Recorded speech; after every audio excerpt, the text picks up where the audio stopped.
Today I'm going to talk to you about a mistake that many people have been making, which I've noticed. A lot of people are telling you to do this to lose weight, saying it will give you great results. You're doing it, but you're not seeing any results. Why do you think this is happening to you? Let's talk more about this right now. First of all, if you're new here, welcome. Take advantage, subscribe to the channel, and turn on the notification bell. I have new videos every day here with tips and also new recipes every day. You're going to love them. So let's start talking a bit about this problem I've noticed, which is happening to a lot of people. Many people have been following some advice they find on the internet, but it's not working. They're not able to lose weight. So why, after all, is this happening to you? Have you ever heard of the glycemic index? The glycemic index is a kind of measurement we use to assess how quickly carbohydrates are absorbed. And nowadays, it's really trendy to talk about low glycemic index, that you have to eat foods with a low glycemic index, that if you only eat foods with a low glycemic index, you'll lose weight, and that it's super easy. Many people started eating foods with a low glycemic index and get the impression that they have fewer calories and less carbohydrates as well, so they eat as much as they want and still aren't able to achieve good weight loss results. Why does this happen? A lot of people think that to lose weight, all you have to do is eat low glycemic index foods as much as you want, and that it's easy. The glycemic index is related to the speed at which carbohydrates are absorbed, not the amount that is absorbed. A low glycemic index food is not necessarily low carb, nor is it low in calories. Sometimes it can even be the opposite. It can be a food with a high amount of carbohydrates, like sweet potatoes or quinoa, for example. So they shouldn't be eaten without moderation. You always have to control the quantity, and whenever possible, even if the food has a low glycemic index, add even more fiber from leafy greens, lean proteins, and healthy fats to support your weight loss. As I mentioned, this glycemic index is related to the speed of absorption.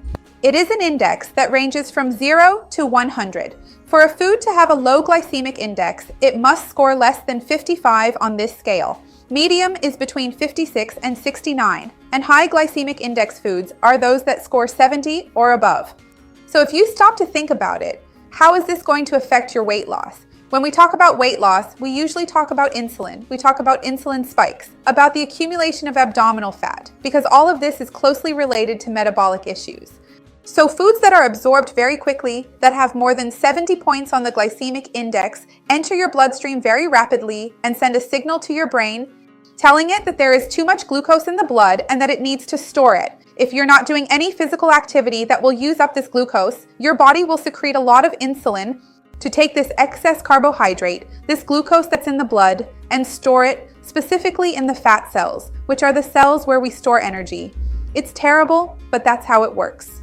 So what happens? You quickly store that excess glucose and your blood ends up with low blood sugar. There will be a sudden drop, your brain notices that it dropped too much and sends a hunger signal, so you end up stuck in this vicious cycle of hunger, excessive insulin secretion, and fat accumulation.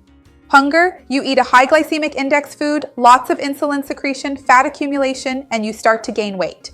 So does it make sense to think that low glycemic index foods will help you lose weight?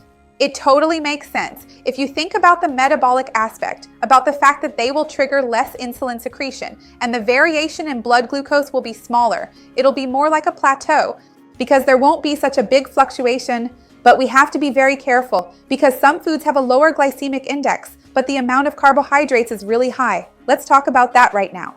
I'll give you two examples of foods that have a low glycemic index, but people sometimes eat them the wrong way and end up gaining weight, even though they're eating these super healthy foods. Two classic examples are sweet potatoes and quinoa. That's because sweet potatoes have a lower glycemic index than regular potatoes, the white potatoes. Quinoa has a lower glycemic index than white rice. That's because they have more fiber, and in the case of quinoa, it also has protein. So all of this slows down the glycemic index and helps make absorption slower. But because people know the glycemic index is low, they forget that these foods are still a major source of carbohydrates.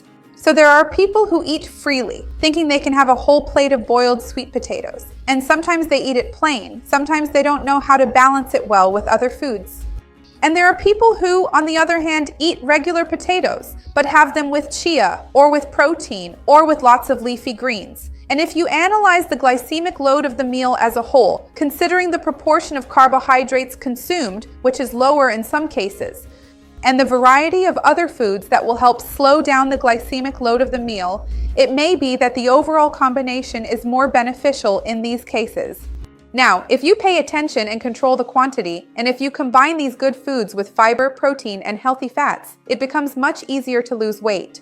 Because you'll already be consuming a food with a low glycemic index like sweet potato or quinoa, adding more fiber from leafy greens, salads, vegetables, lean proteins, and healthy fats like olive oil. So it will definitely be much better. So, 2 classic and golden tips that I have to give you. First, high glycemic index foods are not 100% of the time contraindicated for consumption. As long as you consume high glycemic index foods that are natural, products that really aren't processed. If you're going to eat, for example, a potato or a watermelon, these are healthy foods. They're natural foods, not processed. And if you combine them, as I mentioned, with fiber, healthy fats, and proteins, they can and should be included in your diet. I have some recipes here on the channel, even with regular potatoes, where I use chia, where I use oats, and it can be super healthy, as long as you eat the right amount. Second tip, a food with a low glycemic index is not necessarily a low-carb food. Lowering the glycemic index of a food or a meal will not reduce the amount of carbohydrates in that food, nor will it reduce the number of calories. It's really important that you understand this. Because sometimes I post a recipe and people think that just because I added fiber or protein, it has fewer calories or it became low carb. It didn't. So the absorption will be slower, but it will still have the same carbohydrates from the potato or whatever ingredient I'm using and that you'll use at home. So always remember, if you're not doing low carb because you're consuming carbohydrates, you need to control the portions you eat according to your individual needs. So, to wrap up, you don't necessarily have to avoid consuming high glycemic index foods, especially if you work out and it's post-workout. This can actually be an excellent time for that. But if you don't work out and you're in the process of losing weight, ideally you should focus on foods with a low or medium glycemic index. If you need to eat a non-processed food that has a high glycemic index, use those combinations I mentioned. And always pay attention to the quantity, whether it's low, medium, or high glycemic index, because having a low glycemic index doesn't mean it has little carbohydrate. Let me know down below if you already understood how the glycemic index works, or if you just understood it better now. I'd love to see your comment. And if you still have any other questions, leave them here and I'll make a part 2 of this video. Give the video a like, it really helps me out. And share this with anyone you know who needs this tip. Let's spread this chain of good together. Let me help more people because that's what I want to do here with the channel. See you next time. Bye.